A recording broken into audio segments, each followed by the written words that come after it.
conflict in the workplace. How could you be so stupid? Everybody knows that's not how you're supposed to do things like that. Oh, yeah? Then why didn't you tell me how to do it in the first place when I asked? I asked you 3 times, and now You are supposed to know. I took the initiative. How about that? Oh, I got things done because you wouldn't help. You didn't get them done right, so what good does that do? Well, I at least did my job, or what I thought it was, without any leadership. That's not the job. You didn't do the job right. Now we're facing huge fines because of your mistake. No, it's your fault. How's it my fault? Because I asked what you needed, you didn't answer, and so I took it upon myself to get the job done. And it's done. I didn't answer because you didn't ask the question right. Well, you just said, hey, what am I supposed to do?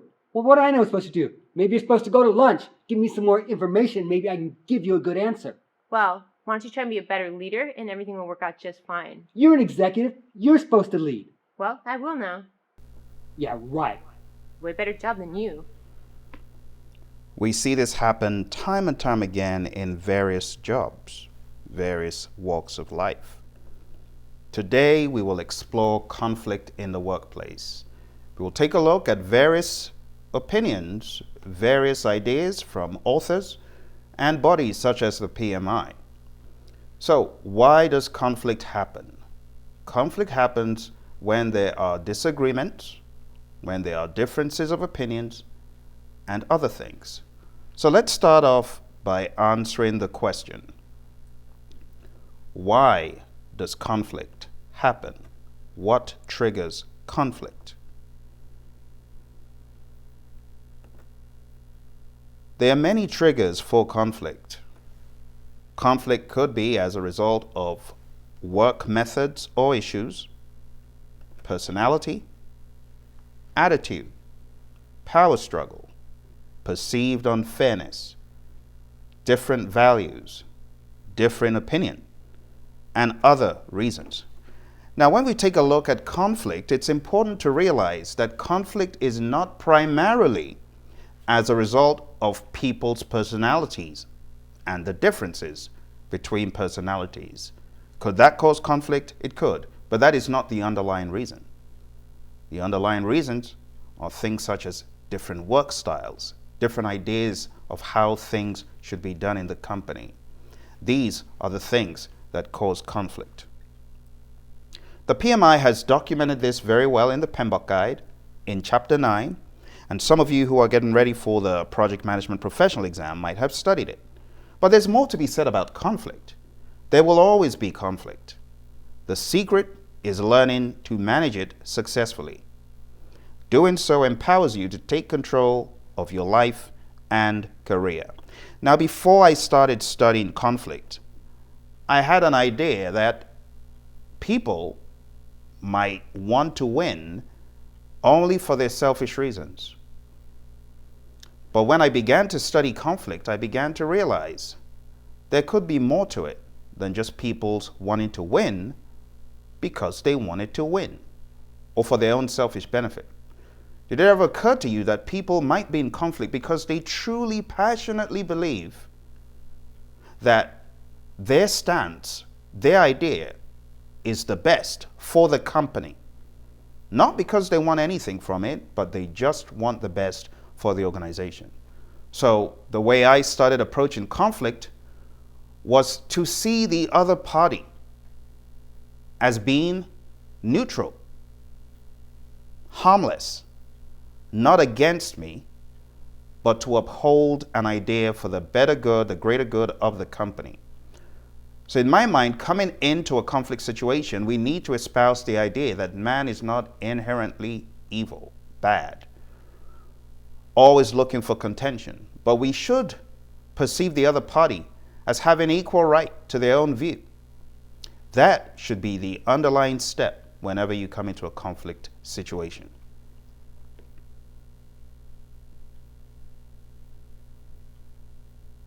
Going further to discuss this topic, don't gossip or dwell on the conflict. Rather than do that, why not resolve the conflict? Don't have a gripe session with the team members. It only creates negative energy. Instead, find resolution. So here are some conflict resolution ideas. Get to the root cause of the conflict. Don't storm off or be defensive. Control your emotions. Don't dwell on it. See it from the other person's perspective. Engage in active listening and open-ended questions. Let the other party feel heard. When people feel heard, it adds a totally different dimension to the conflict. It begins to take them into the mode of compromise or collaborate. It's very important that we hear the other party out, see it from their own perspective, agree on something together, let them know you want to find a solution to the conflict, and don't think right versus wrong. In other words, work on it together.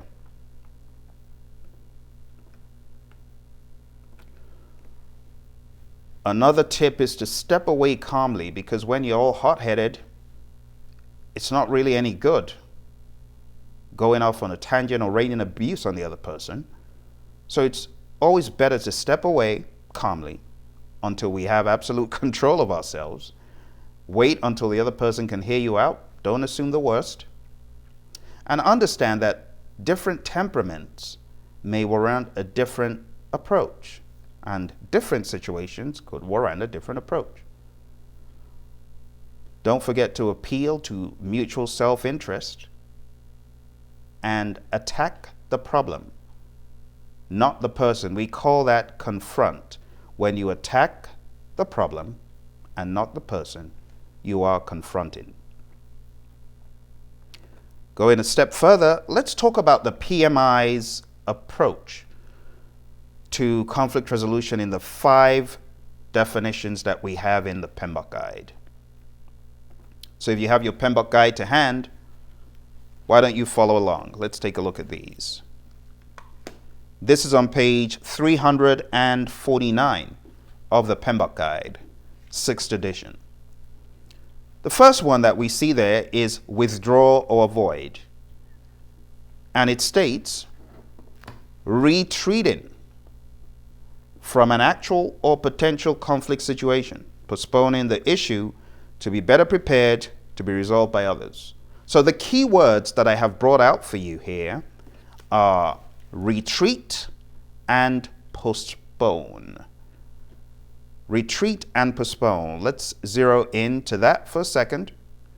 So to retreat from a conflict scenario means you're backing out of it.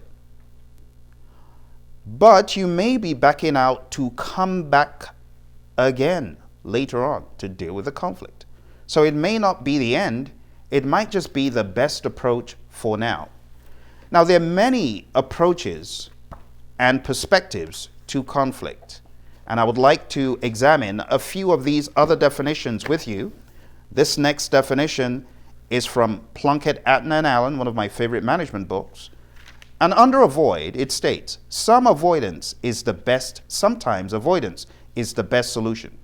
The manager can withdraw or ignore the conflict, letting the participants resolve it themselves.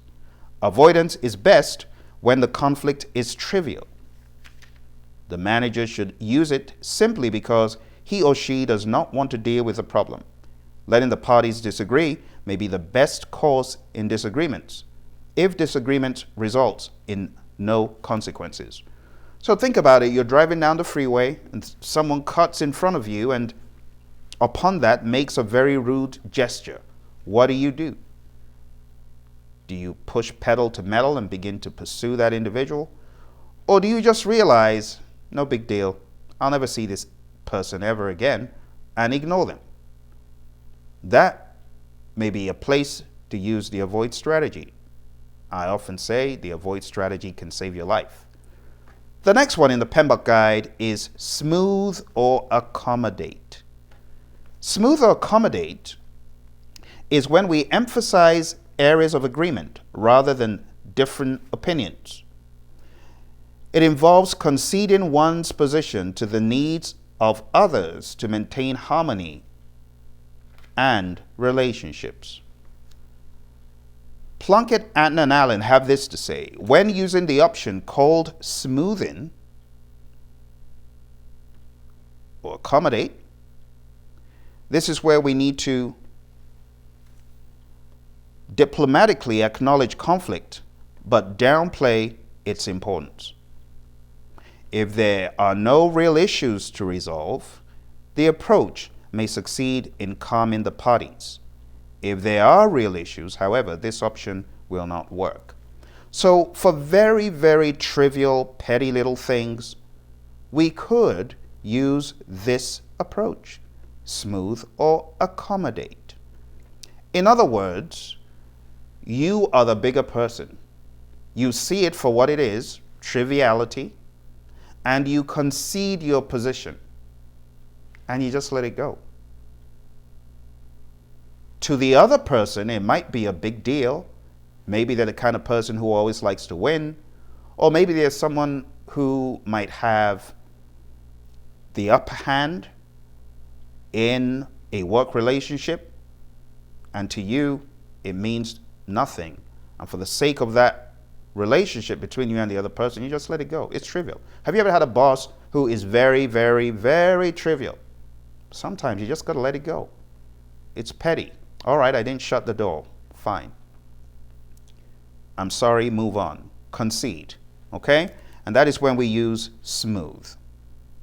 Let's take a look at the other one called compromise or reconcile. Now, people often get compromise or reconcile mixed up. But smooth or accommodate versus compromise and reconcile are distinguished by a key word in smooth or accommodate. Smooth or accommodate is conceding your position. I concede my position, you win, right? Let it go. Emphasizing areas of agreement, conceding one's position to maintain harmony and relationships. But when you talk about compromise or reconcile, no, you're not giving up in this instance. In this instance, you're going to give a little, you're going to take a little, you're not giving up everything. All right, so in compromise or reconcile, let's read in the PMBOK guide, it says, searching for solutions that bring some degree of satisfaction. See that? Some degree of satisfaction to all parties in order to temporarily or partially resolve the conflict. The approach occasionally results in a lose-lose situation. Now, that is not to say it is a bad approach. It is just to say it is an approach where we take some, we give up some, and that's okay. Let's read what Plunkett, Atten, and Allen say. They say, with compromise, each party is required to give up something in order to get something. Each party moves to find a middle ground. Compromise can be effective when the parties in the conflict are about equal power, when major values are not involved, when a temporary solution to a complex issue is desirable, or if time pressures force a quick resolution. So there's nothing wrong in any of these styles. The question is, which one will you use depending on your own unique circumstance? So the key words that I've called out in compromise for you are some degree of satisfaction, and then temporarily or partially resolving the conflict. It's a band-aid. It's not a full solution. It can work for now, but if our conflict continues, we need to step into another position.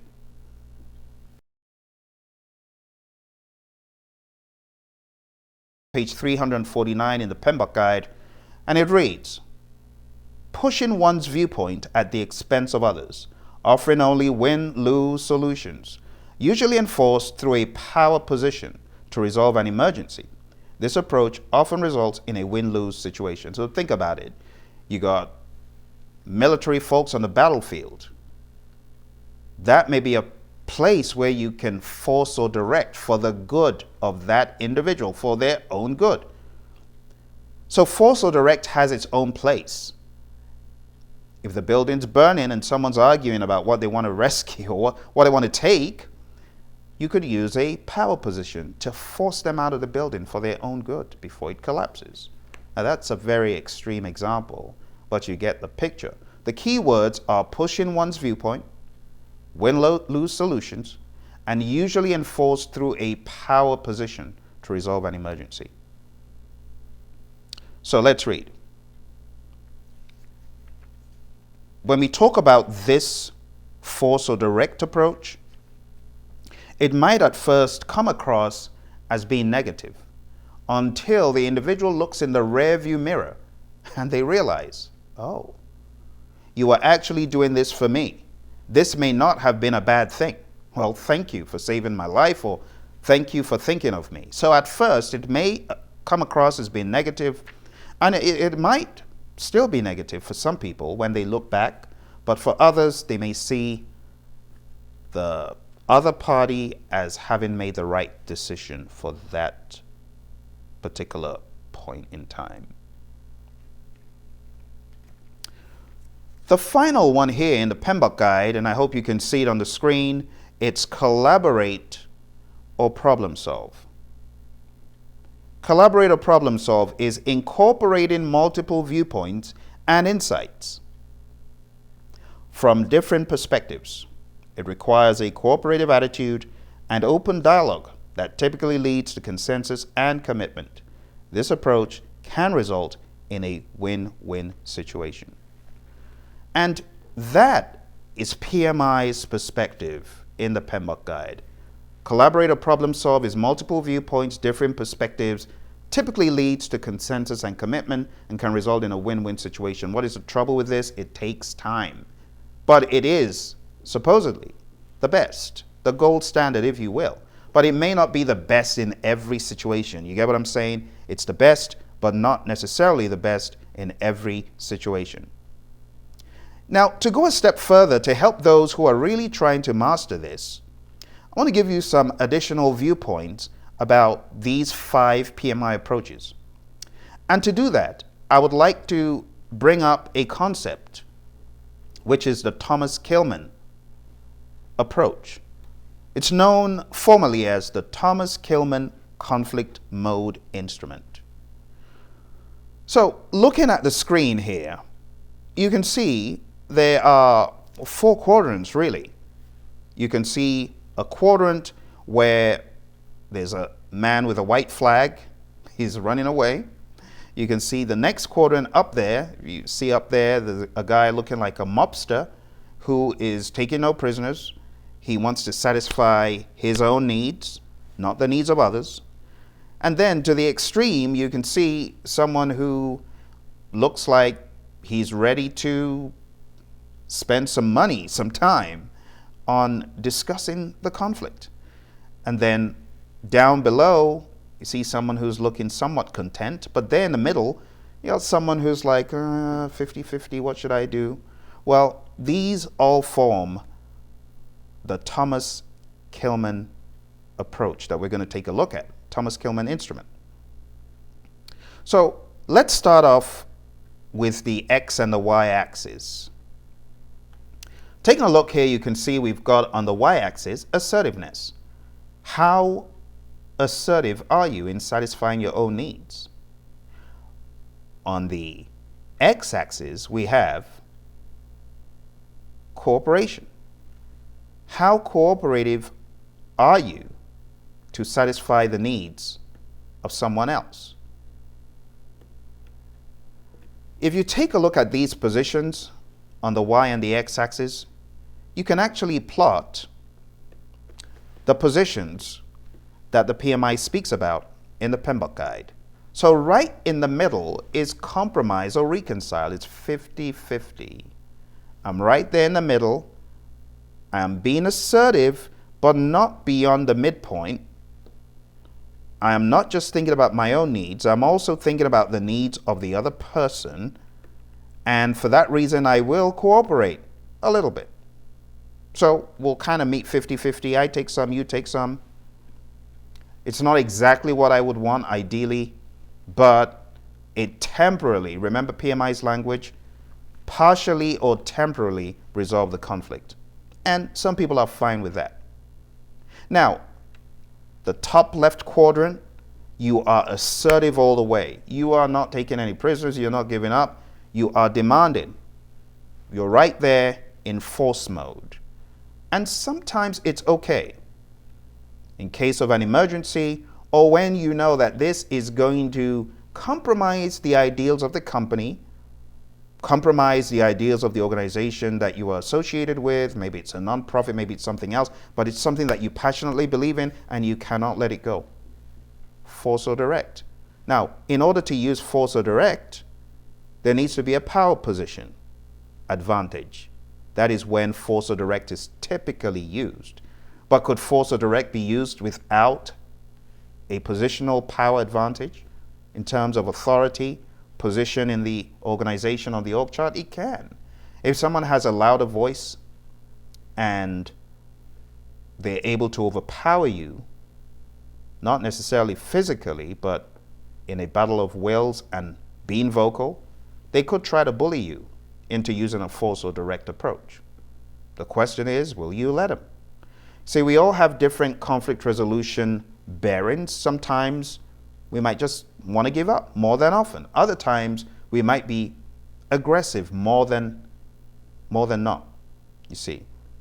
So in my mind, the approach you choose, it really has something to do with your understanding of conflict, your understanding of assertiveness, and also your personality. Some people are naturally in their shell, while other people are out all the way. And those who are out all the way, they got to be careful that they don't come across as bullies using force or direct for everything, shouting people down. That's not the best way to proceed, regardless your nature. Some people say, oh, I'm a choleric, so that's what I do. No, not good. So we must find balance. We must weigh relationships, and we must also think about the other person. No matter what, always be respectful and think about the other person, even if you're using the force or direct approach. You could use it politely, even in the middle of an emergency. All right, now all the way to the right, we have collaborate or problem solve. We use collaborate or problem solve when we have got time, when we know that the stakes are high and we really want to get down to the bottom of the matter. We want to resolve it so that it does not recur and so that the other person feels heard, feels validated, and you know you're going to have to live with this person in the company for the next 10, 15 years. You're just starting out your careers. Well, the best thing to do is to get down to the bottom of it. And even if you're not going to be there for 20 or 10 years, you don't know how long, but it makes sense if you have time, if the stakes are high, if the relationship is a precious one, then spend time on collaborate or problem solve. Okay, to the bottom left, we can see avoid or withdraw. Avoid or withdraw, like I said, could be used when it is very trivial, when you're probably not going to see that individual again, or when you may not even care. You could use avoid or withdraw. You could also use avoid or withdraw when you do not have the facts and someone is browbeating you and you're like, but I know I'm right. I'm going to get my boss. Okay, well, at that point, cut off, right? Avoid anything further. Or if you saw it coming, just avoid it because you don't have the facts and figures. But when you do, you're going to return. And then you step into another mode. You're no longer withdrawing or avoiding. Okay? So when you are reluctant to assert yourself, you are reluctant to cooperate, you're like, I have absolutely zero interest in engaging with you. You could use that. Last but not least, we've got accommodate or smooth. When you use the accommodate or smooth approach, what you're really doing is conceding your position and you say, oh, the last cookie, don't worry, you have it. We're deciding on what to do. Oh, I really feel so strongly that I want this. And you're there looking at the other person saying, what's the big deal? I'm not really that fussed. I mean, it would have been nice to have some of the cookie, but I'm not that fussed. You can have it. You can have it. So you concede. You could have asserted yourself, but to you, it's not that important. Maybe the other person is hungrier. Oh, you're hungrier than I. That's fine. I understand where you're coming from. Okay? So this is called the Thomas-Kilmann conflict mode instrument.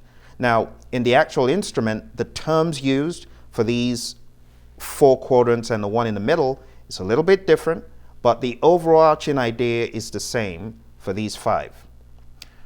Now you've got a good understanding of these 5 perspectives to conflict. I'm hoping that you are going to be able to answer a question that I have for you, just to test your understanding of this concept a little bit further. So let's take a look at the question. 2 team members are arguing about a technical subject which is causing a major delay. You apply a technique to assist them in searching for solutions that bring some degree of satisfaction. The conflict. Which conflict resolution technique does this describe? Is it compromise? Is it smoothing? Is it accommodate? Is it collaborate? 5 more seconds. 3, 2, 1. Well, the answer to this, my friends, is none other than the 50-50. We're talking about compromise or reconcile. That's the conflict resolution technique. It's on page 345 of the PMBOK guide. In the words of Shay and Margaret McConnon, no matter who you are or where you live, if you are in contact with other people, you are likely to face some form of conflict, be it a minor irritation or an earth-shattering row. Conflict cannot be avoided. It's everywhere. Now, going back to our quadrant here, we have 5 of these approaches. But there's another perspective that I often teach associated with the new exam coming out in 2021. It's yet to come out, but I train this concept so people truly understand conflict a little bit deeper. The current exam, I train the 5 pretty standard, these 5 approaches. But for those taking the exam 2021 and beyond, there's a little bit more icing on the cake that I would like to put. And this is the 3 basic attitudes towards conflict. 3 basic attitudes towards conflict is covered in a book that I'm very fond of. It's by Hersey and Blanchard, and it's titled Management for Organizational Behavior. And in this book, they break down conflict approaches even further. They break the approaches down further for people to think about their stance towards conflict. There are 3 approaches, 3 mindsets that we're going to explore in this next slide. And the 3 approaches are: conflict is inevitable, agreement is impossible. In other words, we cannot avoid conflict and we cannot agree. So, whatever. The second one is conflict is not inevitable, but agreement is not possible.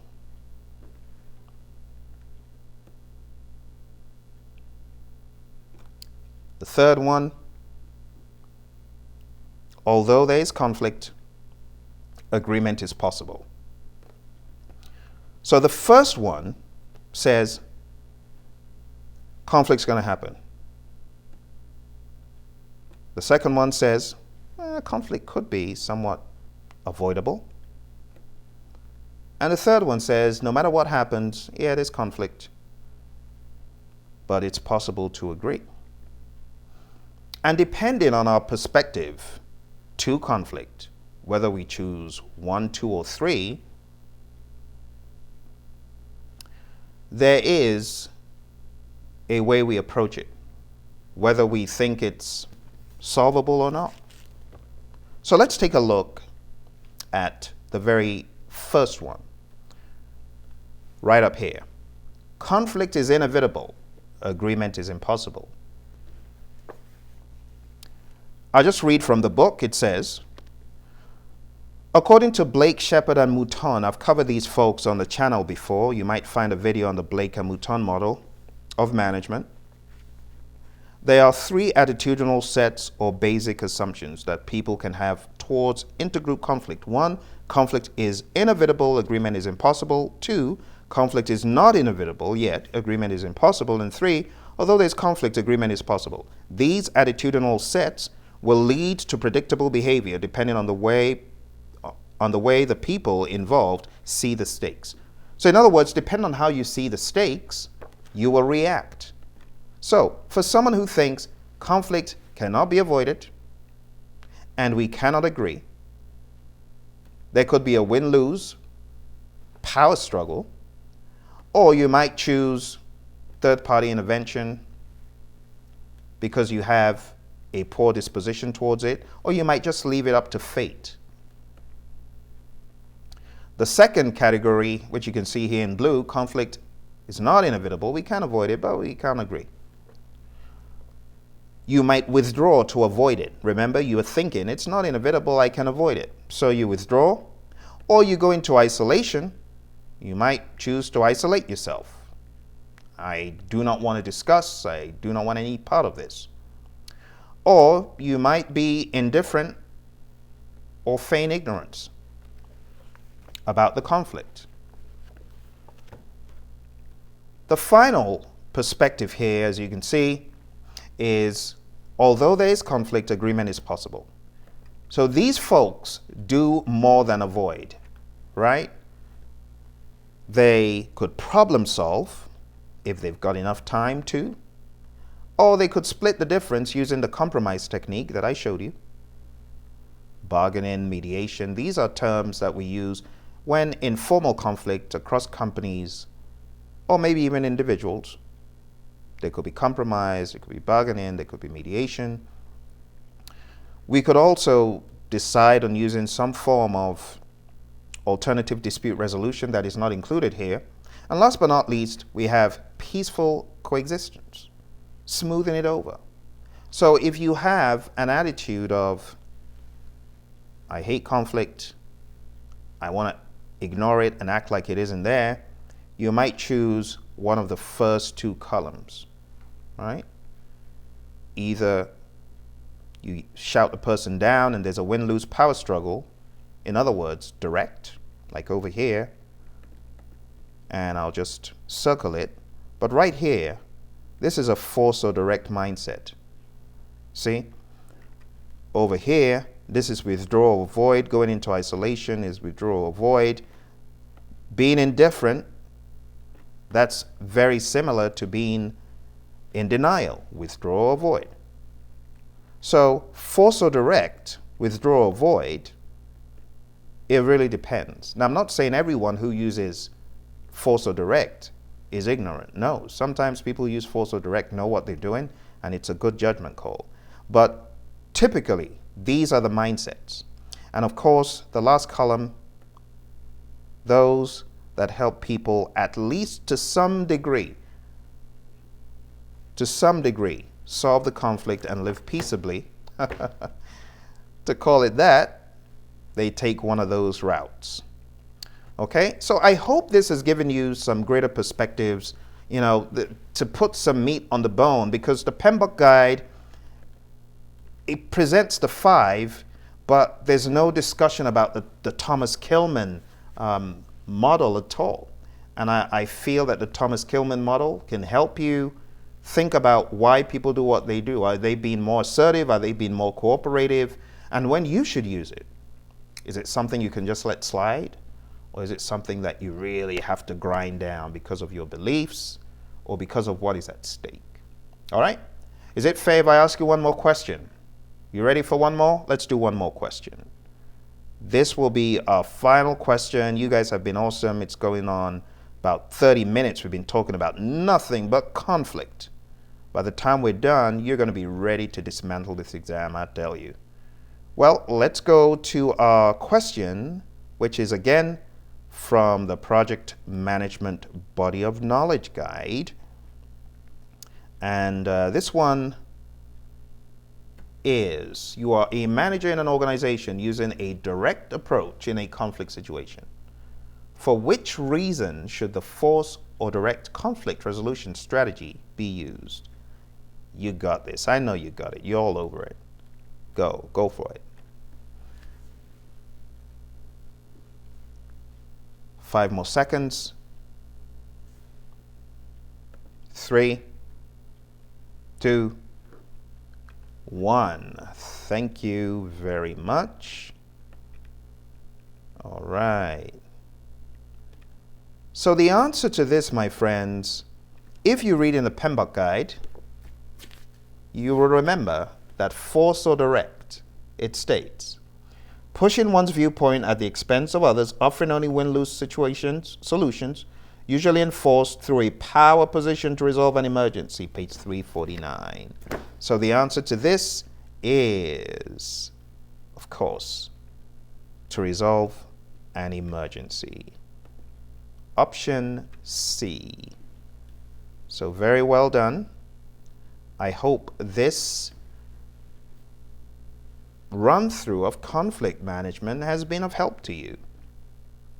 And if you have any questions at all about our courses, our training, because this is from a much wider syllabus. I actually train this to companies over days through our leadership curriculum.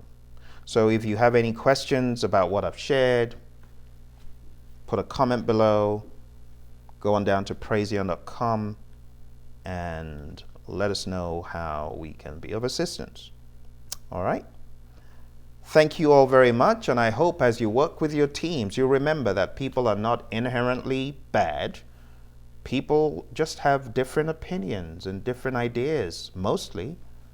And if we spend a little bit more time just hearing people out and neutralizing our minds, neutralize our minds, just drop all your defenses, you'll find it a lot easier. Drop those defenses. I used to carry them, but I dropped them, and I just look at people as being just that. They're people just like me.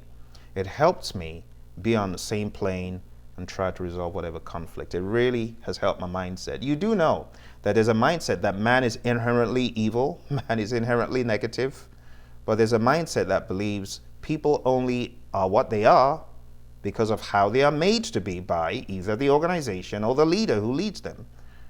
But people are not inherently bad.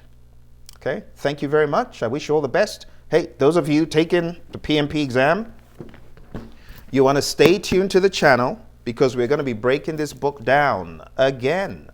In the next few weeks, we're going to be making an announcement of our next class, blended class. And our blended training is a combo of both live online.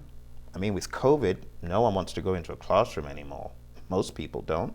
So we've got a blend of virtual, live, just like this, and we have a nice layer of self-study. If that is of interest to you, to study with me, to take account of where you are weekly, so join me weekly for a touch point and a Q&A session about each chapter. So chapter 1, chapter 2, and as we're going through, you are doing your work, I'm doing mine. I'm answering questions you have in these touch points, but you are doing your work. You are studying, you're taking quizzes on the learning system. If that is of interest to you, let us know. We'll be making the announcement and we'll let you know when the course is about to start. Thanks so much for joining me, and all the very best. Bye for now.